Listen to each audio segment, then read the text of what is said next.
Hello everyone, my self नवीन कुमार। और एक company है जो कि स्टॉक मार्केट से पैसा उठाना चाह रही है। इस कंपनी का आईपीओ आने वाला है। कंपनी का नाम है वी डील सिस्टम। अब ये कंपनी क्या काम करती है? ये जो इलेक्ट्रिकल पैनल्स होते हैं, इलेक्ट्रिकल ऑटोमेशन होता है, उस चीज़ में काम करती है। किस तरीके से ऑटोमेशन? सो जैसे बेसिकली जैसे अपने इलेक्ट्रिकल पैनल्स देखे होंगे किसी किसी, अगर आप बड़ी बिल्डिंग में जाते हैं तो वहाँ पे आप नीचे देखते हैं कि बड़े बड़े इलेक्ट्रिसिटी के पैनल्स लगे हुए हैं, राइट। जहाँ से इलेक्ट्रिसिटी आ रही है, जा रही है, कट ऑफ हो रही है, तारों का एक पूरा जमूला है, जंगल है पूरा, वो पैनल के पीछे छुपे हुए हैं।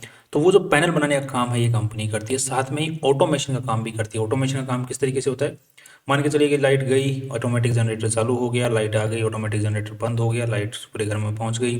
डिफ़ॉल्ट होता है, कहीं लाइन में आगे से डिफ़ॉल्ट आता है तो ऑटोमेटिक शट डाउन हो जाती है, जनरेटर स्टार्ट हो जाता है। सो ये जो ऑटोमेशन है कंप्लीट, जो फैक्ट्री में बहुत काम आता है, बड़ी बड़ी सोसाइटीज़ में काम आता है, फ्लैट्स में काम आता है।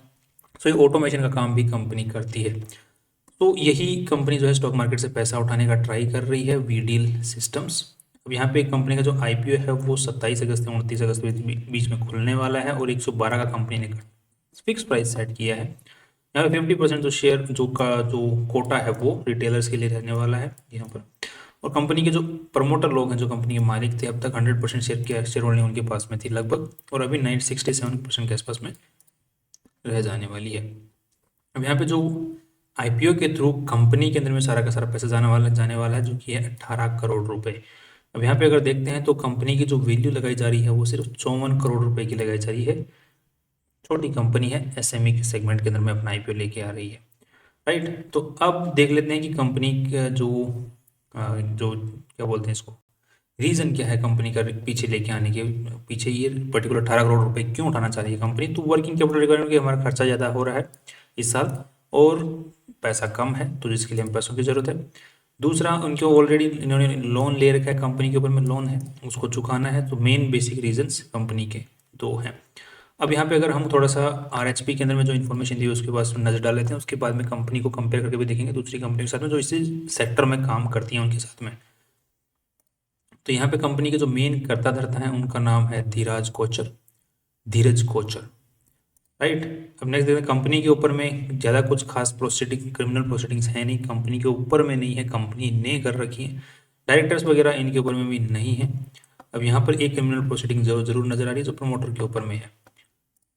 नेक्स्ट अगर देखते हैं कि कंपनी की जो कंटिजेंट लायबिलिटी है वो क्या काम कर रही है, तो कंपनी के ऊपर में 41 लाख की कंटिजेंट लायबिलिटी है। यूजुअली जो कंटिजेंट लायबिलिटी है वो वैसा खर्चा होता है जो कि फ्यूचर में आ सकता है, और इसके अंदर में यूजुअली जो चांसेस होते हैं वो एक तो टैक्स के रहते हैं या फिर बैंक गारंटी के रहते हैं। इस टाइप का जो कंटिजेंट लायबिलिटी, या फिर कोई जैसे कोई फैक्ट्री है जो कंपनी काम में ले रही है, फैक्ट्री का कोई पोर्शन ऐसा है जो कंपनी काम में ले रही है, राइट। या जैसे कि फैक्ट्री में से कोई केमिकल है जो बाहर निकल रहा है, और कल को हो सकता है कि कोई जो रिपोर्ट सामने आती है जिसके अंदर में कंपनी के ऊपर में खर्चा आ सकता है, या फिर कोई केस चल रहा है कंपनी के ऊपर में उस पर्टिकुलर चीज़ को लेकर के, तो केसेज में भी कंपनी उलझी रह सकती है, तो वहाँ से भी कंटिजेंट लाइबिलिटी आ सकती है।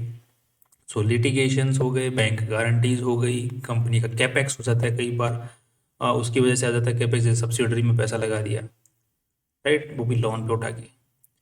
तो ये जो चीज़ें होती हैं कंटिजेंट लाइबिलिटी रहती हैं। ये कुछ एग्जांपल्स हैं, और भी एग्जांपल्स होते हैं।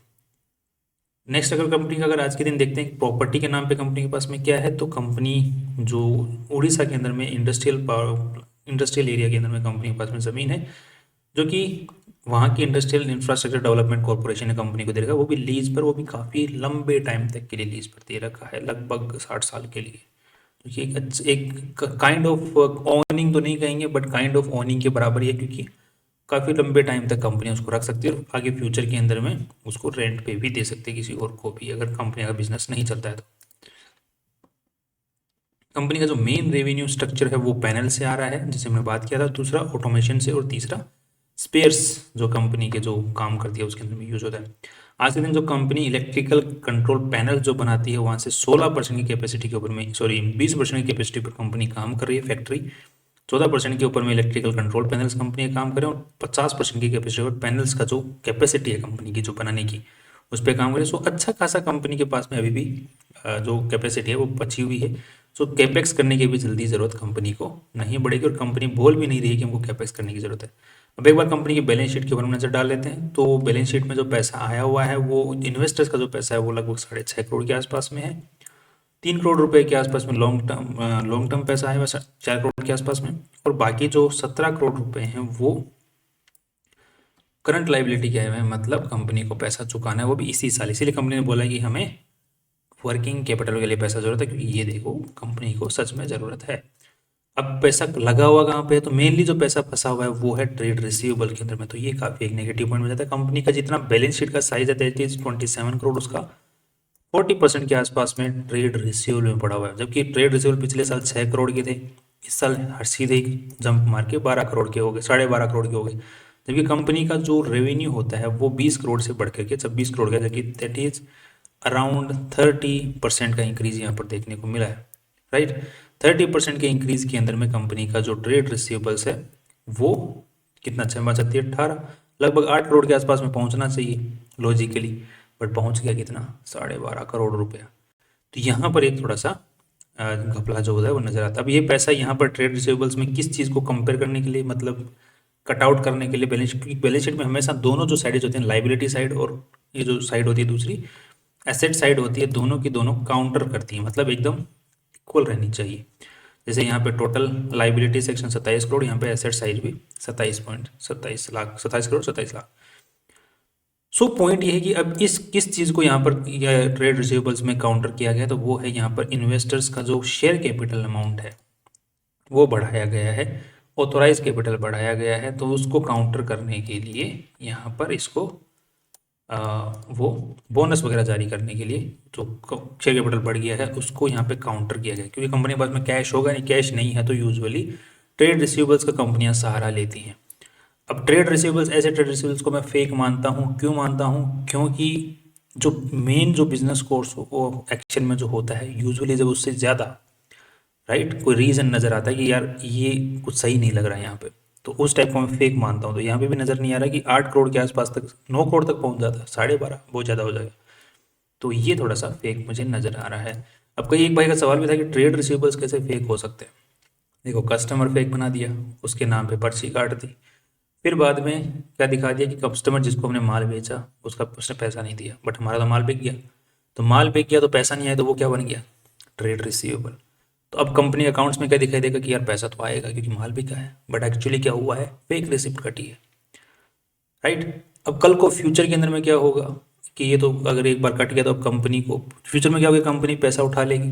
अब वो जो माल बेचा, मान के चलो अपने दोस्त को या फिर किसी और को पैसे खिला के माल भिजवा दिया, कस्टमर बना दिया, एक बड़े तरीके हैं।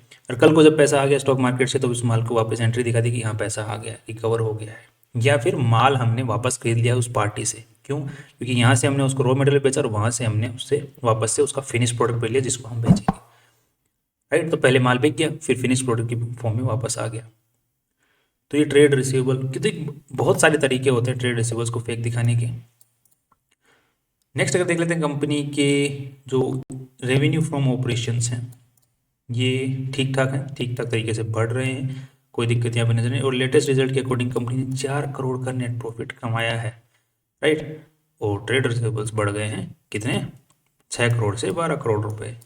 तो ये लगभग 2 करोड़ रुपए से एक्स्ट्रा बढ़ गए हैं, जो कि नेट कंपनी ने इनकम कमाई है उसके मुकाबले। That is very bad. Bar bar trade receivables पे क्यों आ रहा है।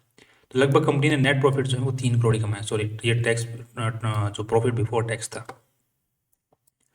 अब नेक्स्ट देख लेते हैं कि कंपनी का जो कैश फ्लो है वो पॉजिटिव है, शुरुआत से पॉजिटिव है। 2022 के अंदर में कंपनी का पॉजिटिव नहीं था, बट उसके बाद में पॉजिटिव रह रहा है, ठीक ठाक पॉजिटिव रह रहा है। इसके अलावा कंपनी की बैलेंस शीट में कोई ज़्यादा दिक्कत नज़र आती नहीं है, सब कुछ ठीक लग रहा है। नेक्स्ट अब देख लेते हैं कंपनी को एक बार कंपेयर करके देख लेते हैं लेटेस्ट रिजल्ट के अकॉर्डिंग। उससे पहले अगर बात करते हैं तो कंपनी का देखो फ्यूचर ब्राइट नज़र आ रहा है फ्यूचर के अंदर में, ठीक है, क्योंकि कंपनी मेंटेनेंस का काम भी करती है, इलेक्ट्रिकल पैनल्स बनाने का काम भी करती है, और भी बतेरी कंपनियां, बहुत सारी कंपनियां जो इस मार्केट में काम करती हैं, ऑटोमेशन में काम भी करती है। सो इसके बने रहने की उम्मीदें है मार्केट में फ्यूचर के अंदर में भी। रेवेन्यू भी बढ़ रहा है, दैट इज़ अगेन गुड। अब एक बार कंपेयर करके देख लेते हैं कि कंपेरिजन बेसिस पर कंपनी खुद की कितनी ज़्यादा वैल्यू लगा रही है। तो यहाँ पे लेटेस्ट डेटा के अकॉर्डिंग 54 करोड़ की कंपनी वैल्यू लगाई है, और लेटेस्ट डेटा के अकॉर्डिंग 3 करोड़ रुपए नेट प्रॉफिट कंपनी ने कमाए हैं। तो उस हिसाब से कंपनी का कितना निकल के 18 का पी रेशियो, जिसको अगर आप कंपेयर करके देखते हैं तो इसका है 83 का पी रेशियो। बट ये स्टॉक जो है मुझे मैनिपुलेटेड लग रहा है। दूसरा हम लोग देखते हैं साक्षी मेडटेक, इसका है 38 का। तो ये स्टॉक जो है मेरे को ठीक ठाक लग रहा है, राइट। तो अब ओवरऑल देखा जाए तो 38 के आसपास, तो दोनों के मुकाबले अगर देखा जाए तो कंपनी जो कमाई है वो अच्छी कर रही है। दूसरा पीबी रेशियो एक बार चेक कर लेते हैं। तो पीबी रेशियो के अकॉर्डिंग 54 का ये प्राइस है। कंपनी की नेटवर्थ है 6 करोड़ और कंपनी उठा रही है 18 करोड़। तो ये हो गए कितने, 24 करोड़।